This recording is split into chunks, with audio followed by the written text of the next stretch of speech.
السلام علیکم ورحمۃ اللہ تعالی وبرکاتہ۔ تکبیر تشریق کس کو کہا جاتا ہے؟ تکبیر تشریق کون سی تکبیر ہوتی ہے؟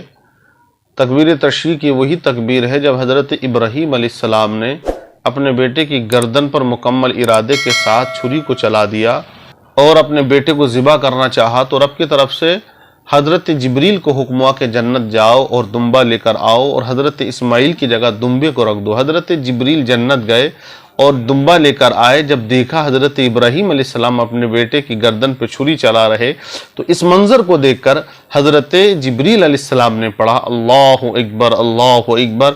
جب ان جملوں کو حضرت ابراہیم علیہ السلام نے سنا جبریل کی زبان تو آپ نے پڑھا لا الہ الا اللہ واللہ اکبر۔ جب حضرت اسماعیل علیہ السلام نے سنا اپنے والد گرامی کی زبان سے اس کلمے کو تو پڑھا اللہ اکبر وللہ الحمد۔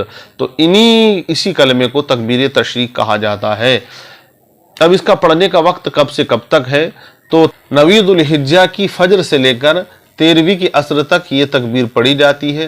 ہر نماز کے بعد میں جو جماعت مستحبہ سے نماز پڑھی جاتی ہے اس نماز کے بعد اس کو پڑھا جاتا ہے۔ تکبیر تشریق کی شرعی حیثیت کیا ہے؟ تو تکبیر تشریق کا پڑھنا 1 مرتبہ پڑھنا بلند آواز سے واجب ہے، 3 مرتبہ پڑھنا افضل ہے۔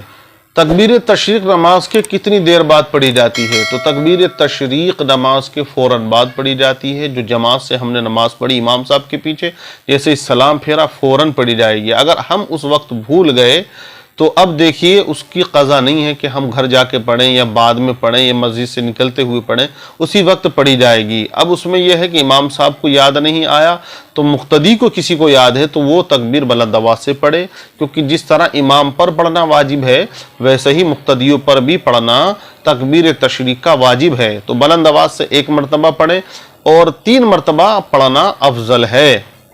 اب ایک بندہ وہ ہے جو جماعت چھوٹ گئی اکیلا تنہا پڑھ رہا ہے تو اب اس پر تکبیر تشریق کا پڑھنا واجب نہیں ہے، پڑھ لے تو بہتر ہے۔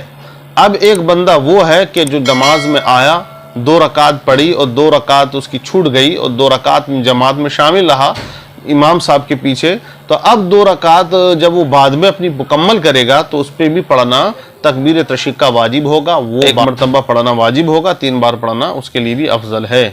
عورتوں کے لیے تکبیر تشریق کا پڑھنا واجب نہیں ہے، ہاں وہ گھر میں اپنے آہستہ آواز سے پڑھ لیں تو بہتر ہے۔ کیا نفل وتر اور سنتوں میں بھی تکبیر تشریق پڑھی جاتی ہے؟ تو یہ یاد رکھیں تکبیر تشریق صرف فرض نماز میں پڑھی جائے گی اور اس نماز میں جو امام صاحب 5 وقت کی ہمیں مسجد میں پڑھاتے ہیں، وقت مقررہ پر جو نمازیں ہوتی ہیں 5 وقت کی نماز جو امام صاحب کے پیچھے ہم جماعت کے ساتھ پڑھتے ہیں، ظہر، عصر، مغرب، عشاء، فجر۔ ہر ایام تشریق کن دنوں کو کہا جاتا ہے؟ تو ایام تشریق 11، 12، 13 کو کہا جاتا ہے۔ اب ان کو ایام تشریق کیوں کہا جاتا ہے؟ تو یہ یاد رکھیں ایام تشریق اس کو اس لیے کہا جاتا ہے کہ گوشت کے ٹکڑے کو کاٹ کر دھوپ میں سکھانے کا نام تشریق کہلاتا ہے۔ اہل عرب کا طریقہ یہ ہوتا تھا کہ وہ قربانی کے گوشت کے ٹکڑے کر کے ان کو ان دنوں میں دھوپ میں سکھایا کرتے تھے، اس لیے ان دنوں کو ایام تشریق کہا جاتا ہے۔ اللہ عمل